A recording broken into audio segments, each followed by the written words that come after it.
Maligayang pag-uwi mga residente. Ako si Alistair at may dala akong balitang nakakagulat mula sa Monsterverse. Dahil posibleng na-leak ang plot ng Godzilla x Kong Supernova, nabibigyan tayo ng ideya sa takbo ng pelikula. Kasama na rito ang impormasyon tungkol sa mga bagong Titan. Kung magiging nakatuon ba ito kay Kong o Godzilla, ang papel ng mga tao. At syempre, kung paano maaapektuhan ng Space Godzilla ang kwento. At kung paano nga ba, bahagi siya ng isang napakalaking bagay na magbabago sa Monsterverse magpakailanman. May ilang posibleng nakakabahalang bagay dito na tila nagpapatuloy mula sa mga issue ng bagong empire, lalo na ang pagbibigay ng Monarch kay Kong ng isa. Kung di mo pa nahulaan, may spoilers ang video na ito. Sa gustong manood ng walang alam, binalaan na kayo. Simulan na natin ang posibleng plot leak ng Godzilla x Kong Supernova. Huwag din kalimutang mag-subscribe at pindutin ang notification button. 64% pa sa inyo ang hindi nakasubscribe. Gusto naming umabot kahit 50%. Tulungan nyo kami at mag-subscribe na. Kundi mahuhuli ko kayo. Nagmula ang leak sa katotohanang may recent test screenings ng pelikula sa Warner Bros. May impormasyon tayo sa mga naging reaksyon, maganda man o hindi. Natatalakayin natin pagkatapos ng plot. Kamakailan, ilang internet scoop accounts tulad ng Cryptic Viewer, Anon at Nebs ay naglabas ng impormasyon. Tulad ng ibang plot leak, dapat itong tanggapin ng may pag-iingat dahil maaaring ma-misinterpret ang impormasyon, lalo na kung totoo ito. Ayon sa leak, si Space Godzilla daw ang pangunahing kontrabida na inaasahan naman. Matagal na nating alam ito mula sa Writers Guild leak pero masaya pa rin akong makumpirma. Ang susunod na detalye ay tiyak na magpapasaya sa maraming tagahanga. Kumpirmado na, ito ay pelikula tungkol kay Godzilla. Isang bagay na di pa natin nakita mula 2019. Si Godzilla ang bida at may pinakamaraming screen time tulad ng ginawa ng The New Empire para kay Kong, kaya mas palalalimin ang karakter niya ngayon. Sa mga tagahanga ni Kong, maghintay muna kayo. Siya at si Chuko ay magkakaroon pa rin ng malaking papel. At mas malaki pa rin ang magiging papel nila kaysa kay Godzilla sa The New Empire. Sinasabi rito na si Space Godzilla ay nilikha ng mas malaking banta na nakita sa dulo ng pelikula. Pero sa kabila nito, mayroon pa rin siyang sariling kalooban at hindi siya kontrolado nito ngayon. Malaki ito dahil ang isa pang banta ay inilarawan bilang isang uri ng Titan Unicron. Isang napakalaking halimaw mula sa kalawakan na kumakain ng mga planeta o isang nilalang na sa kung anong paraan ay lumilikha kay Space Godzilla at ginagamit ang mga galamay nito para maghukay sa mga planeta at kainin ang planeta mula sa loob. Malamang na inuubos ang core at sinisipsip ang mahalagang radyasyon ng planeta. Gayunpaman, magkaiba-iba ang mga ulat tungkol sa kung ano talaga ito. Maaaring ito ang malakristal na anyo ni Space Godzilla na lumilikha ng mas maraming halimaw. Dahil kaya ng mga kristal nito, sirain ang mga Titan at gumawa ng wormhole para tawagin ang Titan na parang Unicron. Parang magkaibang bagay ang tinutukoy nila dito. Naalala ko tuloy yung mga ulat dati tungkol sa T-Rex na bumubuga ng apoy sa Jurassic World Rebirth, pero D-Rex lang pala talaga yon. Maraming posibilidad kung ano nga ba talaga ito. Pero ang isang Titan Unicron ay parang napakagandang ideya. Kaya sana nga totoo yon. Walang Mothra, Rodan o iba pang mga Titan mula sa King of the Monsters na kasali na talagang nakakabigo dahil napakagandang karagdagan ni Mothra sa bagong imperyo. Di ko alam bakit hindi nila gamitin ang alinman sa orihinal na Titan gaya ni Behemoth. Nasaan na ang mabuhok kong mammoth? Wala ring Baby Godzilla na nakaka-interes dahil may ilang pahiwatig na lalabas ito gaya ng mga crew na nag-drawing ng Baby Godzilla sa whiteboard. At kahit si Godzilla Jr., palaging malaking bahagi siya ng kwento ng Godzilla vs. Space Godzilla. Pero mukhang may iba silang plano ngayon. May isang orihinal na Titan sa pelikula at posibleng dalawa pa ang lalabas, lalo na kung kayang mahawa ng mga kristal ni Space Godzilla ang mga Titan. Siyempre, kailangan din ng extra o disposable na halimaw na matatalo ni na Godzilla at Kong. Sana kamukha nila si Crystallock mula sa Godzilla Unleashed. Tama ang hinala. Call center agent si Kathleen sa Monarch.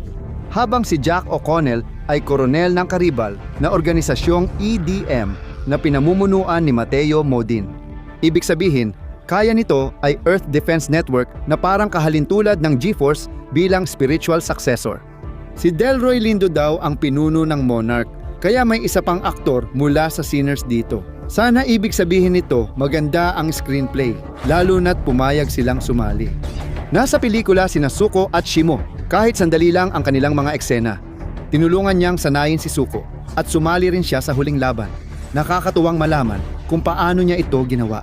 Maliban na lang kung tinuturuan ni Kong si Suko sumakay papunta sa labanan, siguro kapag hawak na ni Space Godzilla sina Kong at Godzilla, maririnig natin ang ungol ni Suko bago sila sabay sumugod para tumulong at iligtas ang araw.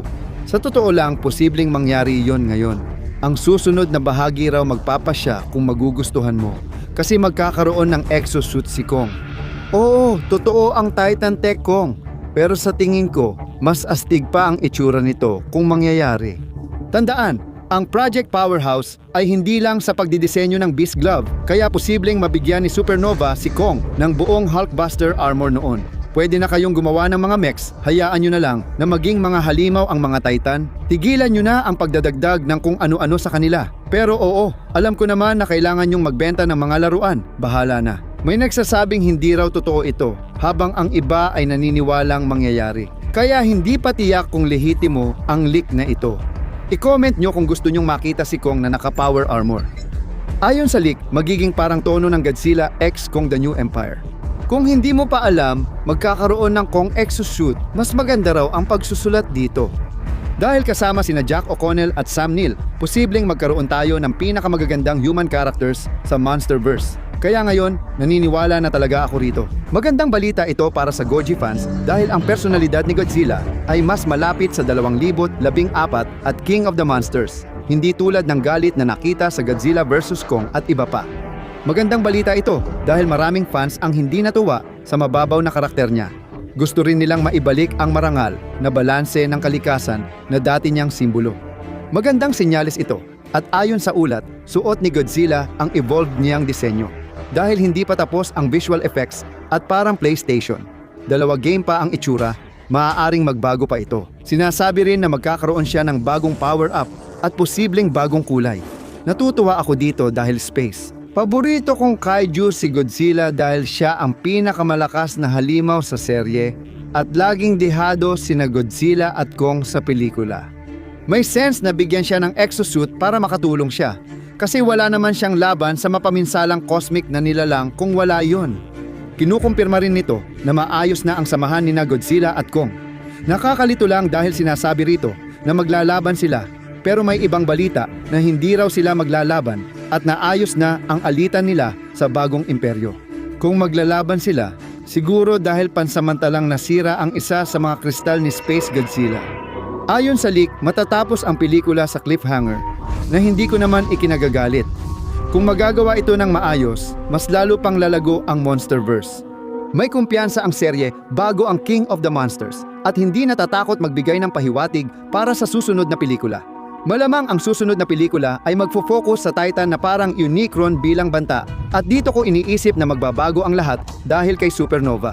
Kung titingnan ang Monsterverse mula 2014 hanggang King of the Monsters ay ang pag-usbong ng mga Titan at Godzilla versus.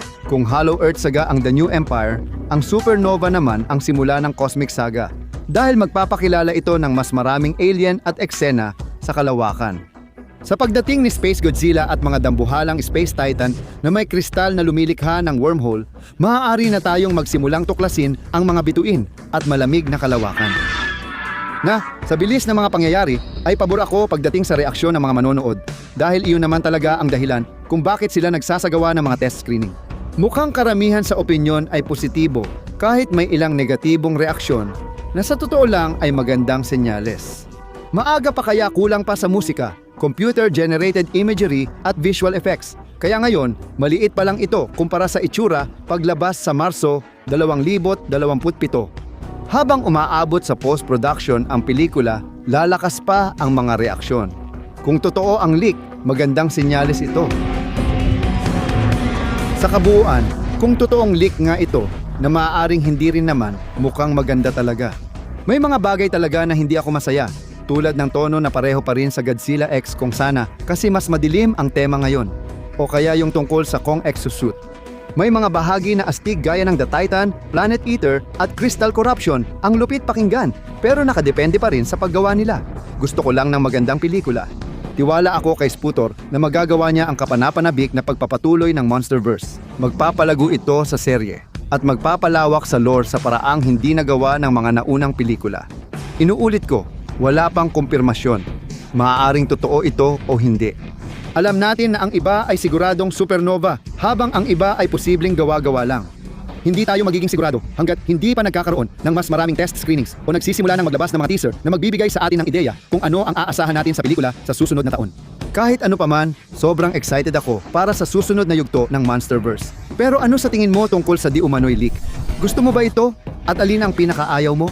Ipaalam mo sa amin sa comment section sa ibaba. Mag-subscribe at pindutin ang notification button para maging residente ng Dangerville ngayon. Ako si Alistair at magkikita-kita tayo, mga residente, sa susunod.